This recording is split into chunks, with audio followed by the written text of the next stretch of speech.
जेजून आमकां कितलीं बरीं उतरां आयज सांगलेलीं आसा.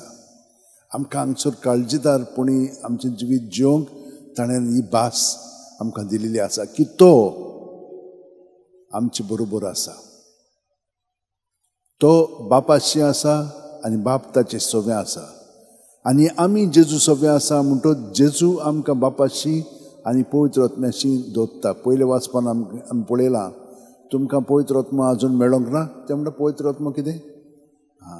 जेजून सांगलेलें आपूण गेलो म्हणटच तुमकां हांव एक शारोती पाठयतलो. तो म्हजें तुमकां सगळें कळीत करतलो आनी तो तुमकां घोटाय दितलो. हे भाशेन ताणें सांगलेलें. तर आमी भिवंक फावना.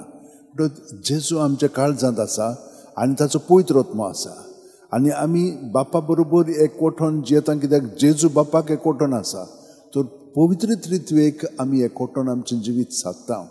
फकत जेजूकूच न्हय पूण जेजू बरोबर पवित्र आत्मा आसा आनी बापूय आसा.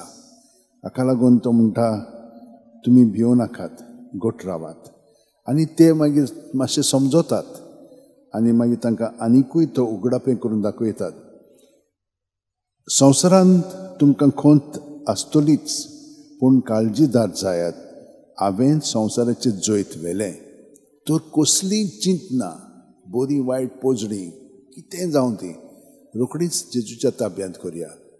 जेजू जेजू जेजू म्हणून आमी कितें करता? ती आयली किना मागीर आमी ताचे कडेन झुजूंक लागता. ना, आयली किना चिंतना भावना रोखडीच जेजूच्या ताब्यांत केली की ताचो पवित्र आत्मा मागीर रोखडोच आमकां दाखयतलो कितें म्हणूंक जाय, कितें करूंक जाय पळय तें.